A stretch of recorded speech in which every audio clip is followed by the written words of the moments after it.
மனிதர் உணர்ந்து கொள்ள இது மனித காதல் அல்ல, காதல் அல்ல, அதையும் தாண்டி புனிதமானது.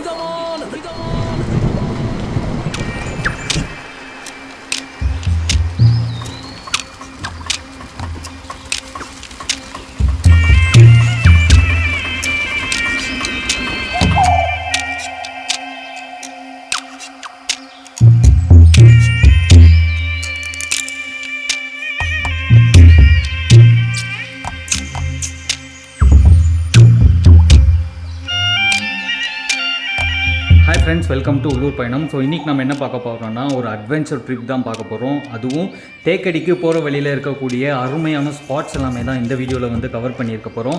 ஸோ மறக்காமல் நம்ம சேனலை ஃபாலோ பண்ணிக்கோங்க. ஸோ இந்த மாதிரி இன்ட்ரெஸ்டிங்கான நிறைய வீடியோஸ் உங்களுக்காக வந்துகிட்டே இருக்குது. ஸோ வாங்க நம்ம வீடியோக்குள்ளே போகலாம்.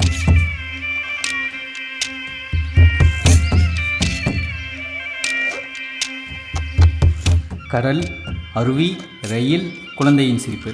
ஸோ இதெல்லாமே வந்து நமக்கு எவ்வளோ தான் பார்க்க வந்து சலுப்பே இருக்காதோ, ஸோ அந்த மாதிரியான ஒரு இடம் தான் இன்றைக்கி நம்ம போகக்கூடிய ஒரு ஃபஸ்ட்டு ஸ்பாட். ஸோ தேக்கடிக்கு நாங்கள் போய்கிட்டு இருக்கும்போதே பார்த்தீங்கன்னா நடுவில் ஒரு அருமையான ஒரு அருவியை பார்த்தேன். ஸோ அதை நான் உங்களுக்கு வந்து அது எப்படி இருந்தது அப்படின்னு சொல்லி நான் விளக்குறேன். மௌனராகம் படம் எல்லாம் பார்த்துருப்போம். ஒரு நாள் அவுட்டிங்காக ரேவதியை மோகன் வந்து கூட்டிகிட்டு போவார். அந்த படத்தில் தாஜ்மஹால் அப்படின்னு சொல்லிட்டு ஒரு போர்டு மட்டும் காமிப்பாங்க. ஒரு ஃபியட் பத்மினி கார் வந்து நிற்கும். நின்ன உடனே மோகன் வந்து ரேவதி இறக்கி விடுவார். அப்படியே நடந்து வருவாங்க. முள்காடுக்கு இடையில அந்த தாஜ்மஹால் தெரியும். ஸோ அதை திடீர்னு பார்க்குற அந்த ரேவதி பேச்சு மூச்சு இல்லாமல் அதை எப்படி விவரிக்கிறதுன்னு தெரியாமல் அந்த தாஜ்மஹால் அப்படியே பார்த்துட்டே இருப்பாங்க. ஒரு சடன் சர்ப்ரைஸ் மாதிரி.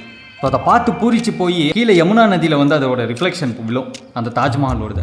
ஸோ அதை அப்படியே பூரிச்சு போய் பார்த்துக்கிட்டு அப்படியே அந்த இடத்துல உட்காந்துருவாங்க. ஸோ தாஜ்மஹால் அந்த மாதிரி ஒரு வியூவில் யாரும் காட்டினதில்லை, அதுவும் அந்த காலத்தில். ஸோ அது செம்மையாக இருந்ததில்லை. ஸோ அந்த மாதிரி தான் இருந்தது நான் இந்த அருவியை பார்க்கும்போது. அந்த ஒரு விவரிக்க முடியாத ஒரு அழகு, விவரிக்க முடியாத ஒரு ஃபீலு.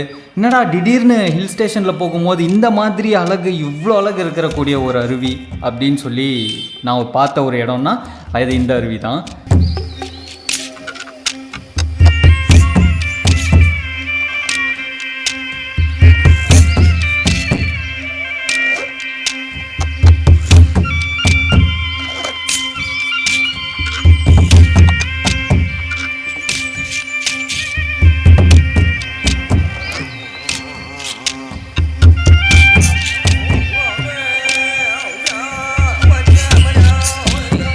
எத்தனை பேர் சார்லி படம் பார்த்துருப்பீங்கன்னு தெரியாது. ஸோ உங்களுக்காக இந்த ஒரு சீன் போடுறேன். இந்த சீன் பாருங்கள். Complete mineral sir, thyroid. So அந்த ஒரு இடம் தான் வலஞ்சம்கடம் வாட்டர் ஃபால்ஸில் தான் நாம் இன்றைக்கி இருக்கோம்.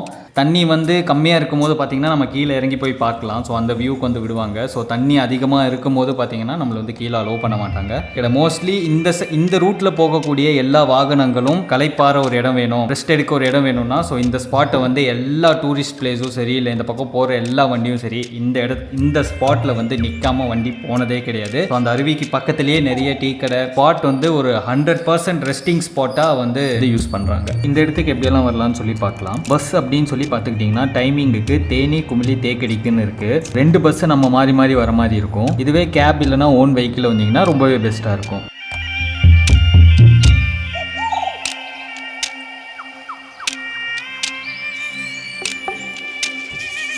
பேசிக்கிட்டே நாங்கள் வந்து முல்லை பெரியார் ரிவர் பிரிட்ஜ் கிராசிங் அப்படின்னு சொல்லிட்டு ஒரு இடத்துக்கு வந்தோம். இங்கே வந்து பார்த்திங்கன்னா முல்லை பெரியார்லேருந்து தண்ணி வருது.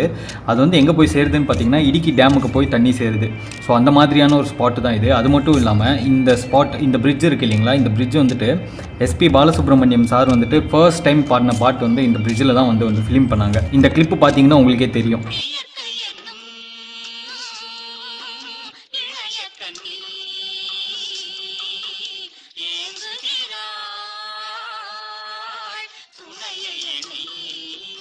நீங்கள் பார்த்த அந்த பிரிட்ஜ் தான் இப்போ இங்கே இருக்கிற இந்த பிரிட்ஜு. ஸோ பாருங்கள் எப்படி அடையாளமே தெரியாத அளவுக்கு மாறிடுச்சுன்னு.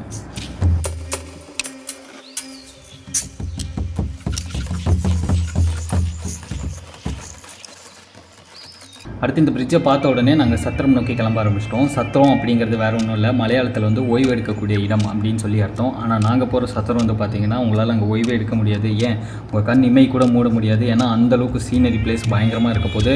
நான் சொல்ல போகிற அந்த இடத்த நீங்கள் பார்த்தீங்கன்னா டெஃபினட்டாக நீங்கள் கன்ஃபார்மே பண்ணிடுவீங்க. நான் தம்ப்நெயிலில் போட்டேன்ல சுவிட்சர்லேண்ட் அப்படின்னு சொல்லிட்டு. ஸோ அந்த மாதிரியான ஒரு இடம். இந்த இடத்த பார்த்தீங்கன்னா வெளிநாடே தோற்று போயிடும், அந்த மாதிரி சீன்ஸ் இருக்கக்கூடிய ஒரு இடம். அதுதான் சத்திரம். இந்த பைக்கர்ஸாக இருக்கட்டும், இல்லைனா ஹில் ஸ்டேஷன் லவ்வர்ஸாக இருக்கட்டும், இல்லை ஆஃப் ரோட் லவ்வர்ஸாக இருக்கட்டும், இல்லை நான் ஒரு ட்ரெக்கிங் பண்ணணும்னு நினைக்கிறேன் அப்படின்னு சொல்லி விருப்பப்படுறவங்களா இருக்கட்டும், அவங்களுக்கெல்லாம் இந்த இடம் உண்மையிலுமே ஒரு ஜெம் அப்படின்னு தான் நான் சொல்லுவேன். ஏன்னா அப்படியாப்பட்ட ஒரு இடம் தான் இந்த இடம். இந்த சத்திரத்துக்கு வந்து பார்த்திங்கன்னா நம்ம ஓன் வெஹிக்கிள் பைக் கொண்டு வந்திருக்கோம்னா பைக் மூலிமா போகலாம், இல்லை ட்ரெக்கிங் பண்ணலாம், இல்லைனா நான் ஜீப்பில் போகணுன்னு நினச்சாலும் போகலாம். இப்போ ஜீப் எப்படி புக் பண்ணுறது அப்படின்னு சொல்லி பார்த்தோம்னா நாம் தங்கி இருக்கிற ஹோட்டலில் கேட்டாலே புக் பண்ணி கொடுப்பாங்க. இல்லைப்பா எனக்கு ஹோட்டலில் சொல்ல வேண்டாம், நான் வெளியில் எங்கேயாவது புக் பண்ணணும்னு நினைக்கிறேன் அப்படின்னு சொன்னால் தாராளமாக நிறைய பிளேசஸ் வெளியிலேயே ஜீப்புங்க வந்து இருக்கும். ஸோ நம்ம அது ஓனாகவும் புக் பண்ணிக்கலாம். அதாவது ஒரு ஜீப் வந்து பார்த்தீங்கன்னா 2500 சார்ஜ் பண்ணுறாங்க. ஒரு ஜீப்பில் 7லேருந்து 8 பேர் வரைக்கும் நம்மளால் வந்து ட்ராவல் பண்ண முடியும். அது மட்டும் இல்லாமல் ஓப்பன் ஜீப் சஃபாரி ரைடு அப்படின்னு சொல்லிட்டு ஒன்று இருக்குது. இது வந்து பார்த்தீங்கன்னா உங்களுக்கு அப்படியே மேலே ஓப்பன் பண்ணி விட்ருவாங்க. ஸோ நீங்கள் ஃபுல்லாக நின்றுக்கிட்டே அந்த இயற்கை அழகை ரசிச்சுக்கிட்டே அந்த ஜீப் ட்ராவலிங்கை வந்து அனுபவிக்க முடியும்.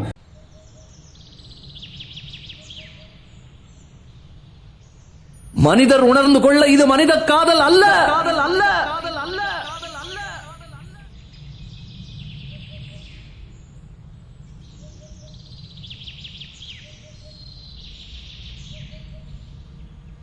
அதையும் தாண்டி புனிதமானது.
ஸோ அடுத்து நாங்கள் வந்து முத்ரா கலாச்சார மையத்தில் இருக்கிற களரிப்பயிட்டு தற்காப்பு கலை மற்றும் கதகளி நிகழ்ச்சிக்கு தான் வந்திருந்தோம். ஸோ இந்த இடத்துல பார்த்தீங்கன்னா தற்காப்பு கலையும் கதகளி நிகழ்ச்சியும் வந்து ரொம்பவே ஃபேமஸ் ஆனது. 3000 வருஷத்துக்கு முன்னாடி இருந்த அவங்களுடைய தொன்மையான கலையை வந்து நமக்கு வந்து அப்படியே கண்ணு முன்னாடி கொண்டு வந்து நிறுத்துவாங்க. ஸோ அந்த மாதிரியான ஒரு இடம். இங்கே வந்து பார்த்தீங்கன்னா நமக்கு டைம் போகிறதே தெரியாதுன்னு தான் சொல்லணும். இங்கே வந்து பார்த்தீங்கன்னா சாயந்தரம் 6 மணிலேருந்து 7 மணிக்கு ஒரு ஷோவும், 8 மணிலேருந்து 9 மணிக்கும் இந்த கதகளி நிகழ்ச்சி வந்து நடக்குது. 1 மணி நேரம் வரைக்கும் நடக்கும். ஸோ இது வந்து பார்த்தீங்கன்னா இப்போ பர்சனுக்கு 200 rupees சார்ஜ் பண்ணுறாங்க.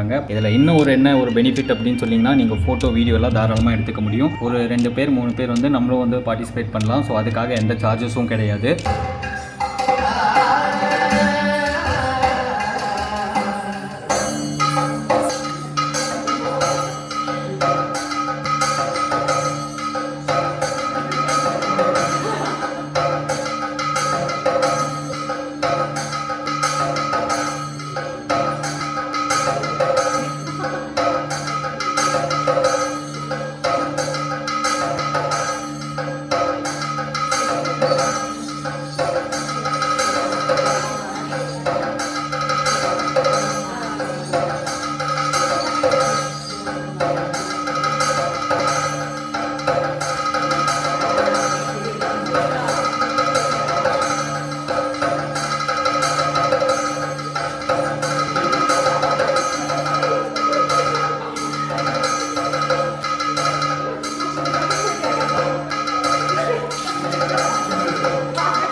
ஸோ கதகளி பார்த்து முடிச்சோடனே நாம வந்த இடம் தான் எலிஃபென்ட் பார்க். ஸோ இங்கே ஃபேமிலியாக ஸ்பெண்ட் பண்ணுறதுக்கு ஒரு தரமான ஸ்பாட்டுன்னே சொல்லுவேன். ஸோ இங்கே இருக்கிற எலிஃபென்ட்ஸ் கூட எல்லாம் நம்ம சேர்ந்து விளையாடலாம்.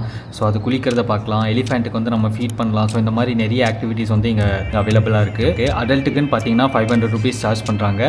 5 வயசு கீழே இருக்கிற குழந்தைங்களுக்கு வந்து ஃப்ரீயாக தான் இருக்குது. அது மட்டும் இல்லாமல் இங்கே யானை சவாரின்னு ஒன்று இருக்குது. ஸோ யானைக்கு மேலே வந்து பார்த்திங்கன்னா குஷன்ஸ் எல்லாம் போட்டு வச்சுருப்பாங்க. ஸோ நம்ம வந்து தாராளமாக சேஃப்டியாக வந்து அது மேலே ட்ராவல் பண்ணலாம்.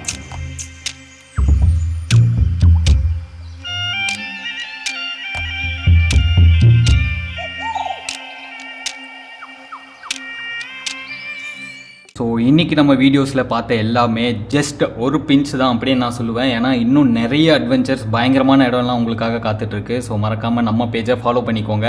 மறக்காமல் இப்போ நம்ம பார்த்த ஆக்டிவிட்டீஸில் உங்களுக்கு எந்த ஆக்டிவிட்டீஸ் ரொம்ப பிடிச்சிருந்தது அப்படின்னு சொல்லிட்டு கமெண்ட் செக்ஷனில் கமெண்ட்டும் பண்ணிடுங்க. மறுபடியும் நெக்ஸ்ட் இதே மாதிரி இன்னொரு அட்வென்ச்சரான வீடியோவில் நான் உங்களை சந்திக்கிறேன். Until then it's bye from உள்ளூர் பயணம். டாடா பாய்.